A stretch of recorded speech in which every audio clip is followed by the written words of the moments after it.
एक हाईवे जहां गाड़ियां नहीं हवस दौड़ रही थी, एक अंधेरी रात और एक चमचमाती सफेद कार। बाहर सब कुछ शांत था, लाइटें बंद थी, लेकिन गाड़ी के अंदर चीरती हुई चीखें थी। ये वो हवस का हाईवे है, सेवा की आड़ में सेक्स का स्टिंग है। दिन में जो नेता भ्रष्टाचार को गालियां देता था, रात को वही नेता जिस्म के बाजार में सौदा कर रहा था। एक नेता जो खुद को जनता का सेवक कहता था, वही आधी रात को बन गया दरिंदगी का अभिनेता। ये कहानी सिर्फ बदन की नहीं, सिस्टम की नुमाइश है।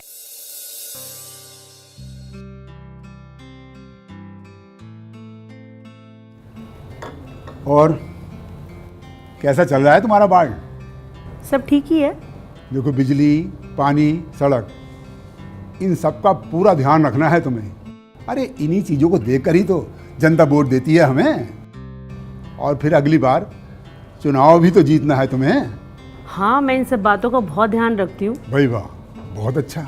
घर घर जाकर सबसे बात भी करती हूँ, चौपाल पर सबकी समस्याएं भी सुनती हूँ। वार्ड में सब मेरे काम से बहुत खुश हैं। पंचायत में भी मेरे काम की बहुत तारीफ होती है। भाई बहुत बढ़िया। जनता की यही तो समस्याएं हैं। अगर तुमने जनता का ये काम कर दिया तो जनता खुश हो जाएगी और हमें वोट देगी। और हाँ, एक बात ध्यान रखना, हर एक के दुख दर्द में शामिल होना यही एक अच्छे नेता की निशानी होती है। हाँ, आज भी एक पंप और सड़क का उद्घाटन है और कार्यकारिणी की मीटिंग भी है।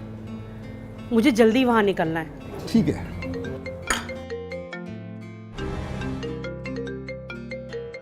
हेलो। नमस्ते मैडम। नमस्कार मैडम, मैं सीमा बात कर रही हूँ। हाँ जी। मैडम, मेरा ट्रांसफर मेरे घर से बहुत दूर कर दिया गया है हम्म। और घर की परिस्थितियों के कारण मैं स्कूल नहीं जा पा रही हूँ और मेरा एक छोटा बच्चा भी है। अच्छा। मैम, मैं चाहती हूँ कि मेरा ट्रांसफर आपके वार्ड के किसी सरकारी स्कूल में कर दिया जाए। ठीक है, मैं कुछ करवाती हूँ। देखो, तुम तो जानती हो आजकल सबको हराम का पैसा खाने की आदत हो गई है। ठीक है, फिर भी कोई बात नहीं, मैं कुछ करती हूँ। Thank you. किसका फोन था? अरे वो एक सरकारी टीचर है, उसका स्कूल थोड़ा दूर पड़ता है। घर में छोटा बच्चा है, उसको कोई देखने वाला है नहीं। अब वो ये चाह रही है कि मेरे ही वार्ड में किसी सरकारी स्कूल में उसका ट्रांसफ़र हो जाए। अरे ये काम तो सब तुम मुझ पे छोड़ दो। तुम तो अपने वार्ड का काम देखो। उससे कह देना कल सुबह ऑफिस में आकर मुझसे मिल ले। ठीक है, मैं निकलती हूँ, मुझे देर हो रही है।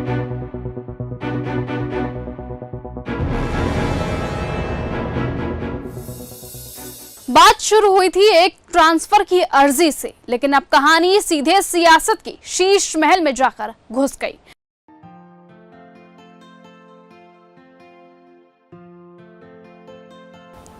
सर, आप मेरे से कितना प्यार करते हो?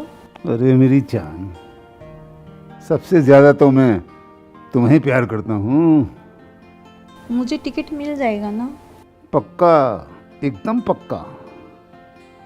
फिर तो मैं विधायक बन जाऊंगी। अरे हमने कितनों को विधायक बना दिया ना, तुम्हें विधायक क्यों नहीं बनाएंगे? बस जो हम कहते जाएं वो करती जाओ। अरे किसका फोन आ गया? हेलो। हेलो सर, मैं सीमा बात कर रही हूँ। अच्छा, हाँ। मैं गवर्नमेंट टीचर हूँ। मैडम ने कहा था आपसे बात करने के लिए, मेरे ट्रांसफ़र के लिए आपसे बात करनी थी। हाँ हाँ, वो मैडम ने बताया था मुझे। तुम्हारा काम हो जाएगा, तुम चिंता मत करो। कल सुबह 10 बजे ऑफिस में आ जाओ तुम, ठीक है? हाँ ठीक है सर, तो फिर मैं कल आती हूँ। ओके।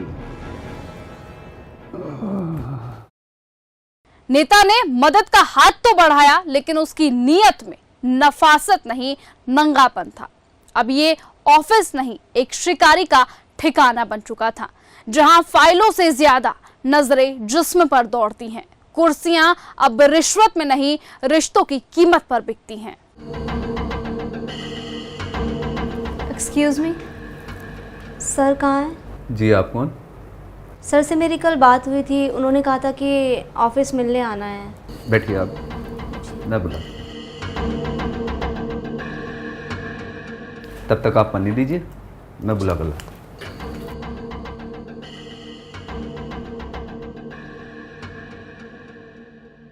सर आपसे कोई लड़की मिलने के लिए आई है। अच्छा ठीक है, तुम जाओ, आता हूं मैं। वाह, आज तो किस्मत खुल गई।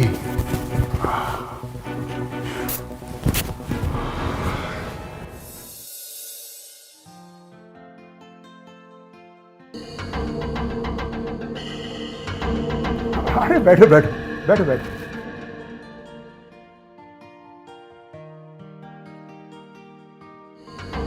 हाँ तो बताइए, क्या समस्या है आपकी?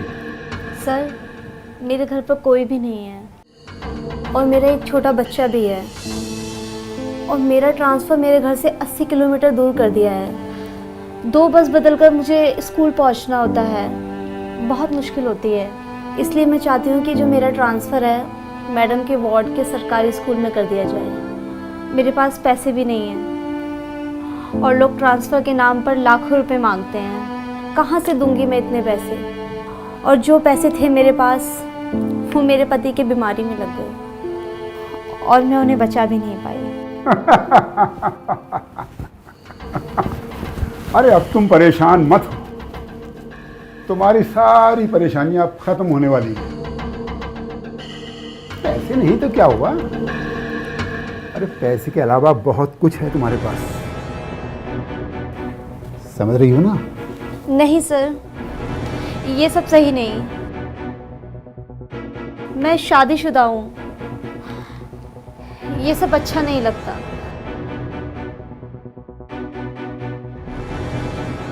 शादीशुदा तो मैं भी हूँ। अरे क्या अच्छा है, क्या बुरा है, ये तो हमें आपस में सोचना है।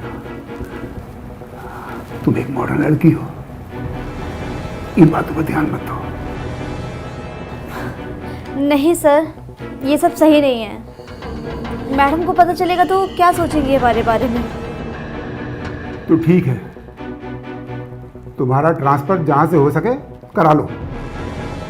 अगर मेरी बात तुम्हें समझ में आती है तो आ जाना मेरे पास, मैं तुम्हारा ट्रांसफर झटके से करा दूंगा।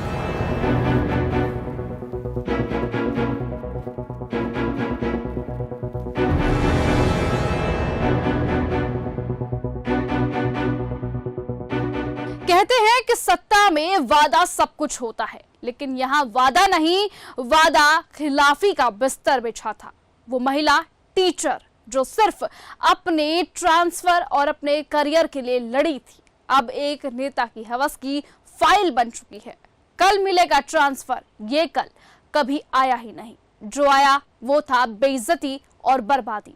अब ये रिश्ता नहीं, एक ऐसा सौदा है जहां इमोशंस नहीं बिकते, जिस्म बिकता है खुलकर बार बार।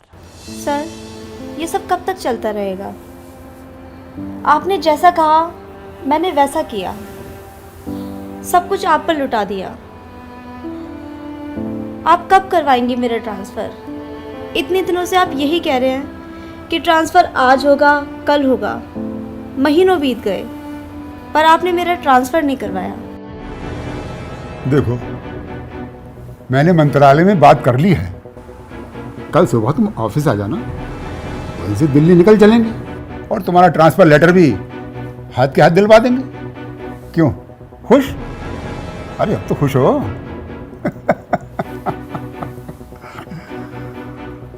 अब बात सिर्फ बेडरूम तक नहीं रही थी। सफेद कार अब उस अंधेरे सफर पर निकल चुकी थी जहां रातें नहीं, सिर्फ गिरावटें हैं। नेता कहता है चलो दिल्ली ट्रांसफर हो जाएगा, लेकिन दिल्ली एक बहाना है और कार एक चलता फिरता क्राइम सीन।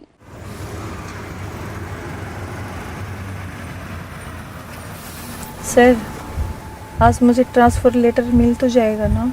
अरे तुम चिंता क्यों करती हो? दिल्ली जा किस लिए रहे हैं हम? आज तो तुम्हारा ट्रांसफर लेटर मिल ही जाएगा।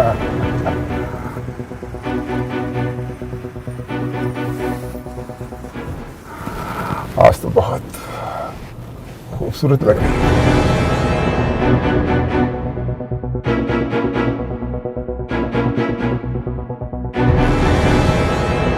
बहुत सुंदर लग रही है। आज तुम्हारा ट्रांसफर लेटर मिल जाएगा, मुझे बहुत खुशी है। यहाँ मजा नहीं आया। आओ चलो बाहर चलते हैं। क्या? इस हालत में कोई देख लेगा तो? अरे कौन देख लेगा इतने अंधेरे में? आओ चलो बाहर चलते हैं। आओ आओ ना। अरे आओ, अरे आओ जाओ, आ जाओ, आओ। नेता को लगा कि उनकी चीजें ना तो किसी ने देखी और ना किसी ने सुनी, पर सीसीटीवी ने सब कुछ देखा, सब कुछ रिकॉर्ड किया और अब वही चीजें पूरा का पूरा देश बैठकर देख रहा है। अब आप बताइए, क्या सत्ता में बैठकर सत्ता का ही सौदा करना एक लोकतंत्र को शोभा देता है? अक्सर नेता समझते हैं कि कैमरे भी उनकी मर्जी से ही ब्लिंक करते हैं, पर इस बार कैमरा अपनी मर्जी से चल रहा था और साथ ही अब आप सोचिए कि क्या कुर्सी का मतलब अब बस शर्म बेचकर सत्ता चलाना है। नेता को लगा कि वो सब कुछ कर सकते हैं, छुपा सकते हैं, दबा सकते हैं, पर सच्चाई की नजर से कोई नहीं बच सका है। इसीलिए अब सवाल है कि क्या हम ऐसे ही नेताओं को सत्ता में बैठने देंगे? साथ ही हम आपको बताएं कि इस पूरे घटनाक्रम को हमने एक नाटक के रूप में आप तक पहुंचाने की एक छोटी सी कोशिश की है, तो हमें कमेंट सेक्शन में जरूर बताएं कि आपको ये हमारी कोशिश कैसी लगी। ऐसी ही खबरों को सुनने और देखने के लिए सब्सक्राइब करना बिल्कुल मत भूलिएगा चैनल न्यूज़ गंगा। खबरें अच्छी लगी तो लाइक का बटन दबाना बिल्कुल मत भूलिएगा, कमेंट बॉक्स में टाइप भी कर सकते हैं और हाँ, शेयर करना भी बिल्कुल मत भूलिएगा।